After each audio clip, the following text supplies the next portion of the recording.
here's the breakdown for you. And it's really interesting if you analyze it like this.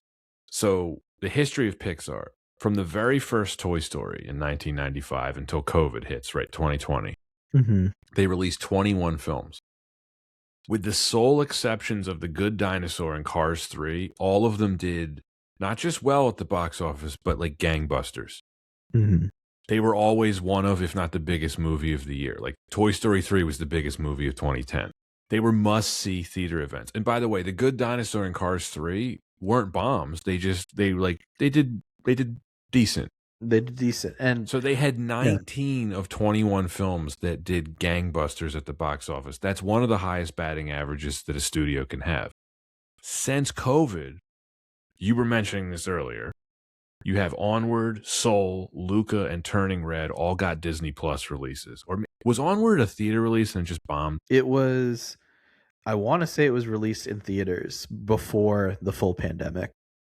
Let me see. It must have been. Yeah, March of 2020. Yeah, so it was and right on the cusp. It had a budget of $200 million. It made $140. That is awful. I mean, like right as COVID was hitting. Okay. Yeah. Point is, Lightyear bombed right after that, right? Elemental did well, but not amazing. Inside Out became their biggest film ever. But that's the outlier, right? Because Elio, the next film, was their biggest loser ever. And now we have Hoppers, which I would say, what do you think? It broke even?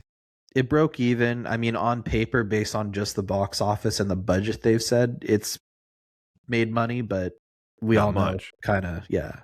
But why is this? Why didn't it make a lot of money? Because everybody who saw it liked it. Critics loved it. I mean, we already named a few of those reasons, right? Like perception of Pixar. We're in an era where things are a bit more expensive just going to the movie theaters. People aren't going to the movies like they used to. But they went to see Inside Out too. So then there's the other side of it. Perception of what is quality Disney and like what gets people excited.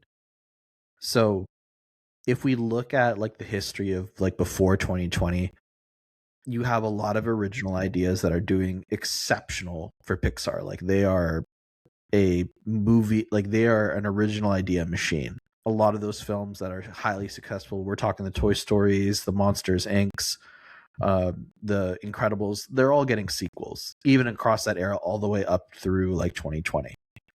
Once we get into this like post-COVID world, all of the original films, already the perception's down. And plus like the quality of like Pixar, it's a bit more questionable, the kind of films that are going out in the theaters, except the one film that does exceptional and lives up to the standard that we would expect is a sequel, and it's Inside Out 2. So I think that sequels do, even on paper from like a studio exec standpoint, there's a bit more, there's something different on like audience perception. There's probably a larger willingness because there's already established fan base to want it to succeed.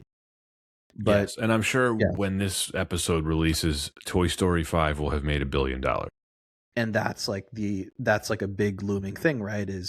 And this is like my next point of why I think it didn't do well at the box office is look at what else Disney had to advertise in 2025.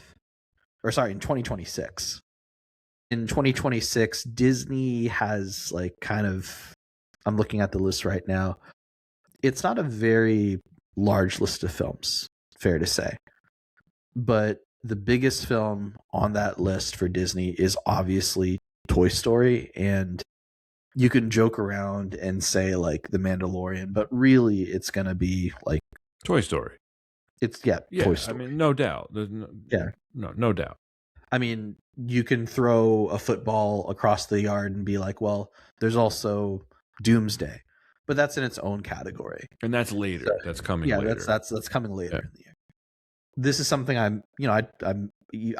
know I brought up to you. I'm like, Hoppers is getting like no marketing. I think marketing is a part of it. Can I give you another theory specifically about this film itself? Mm-hmm. It's weird. You just heard a preview of this week's Patreon exclusive episode. The full episode is available right now for our supporters over on Patreon. Think of this as a bonus episode. They hit Patreon first, and they come to the public feed 2 to 3 weeks later. So if you want early access, extra episodes, and just want to help keep the show going, head on over to patreon.com/WWIBofficial and become a patron. Thanks for listening, and see you next time on Why Wasn't It Better?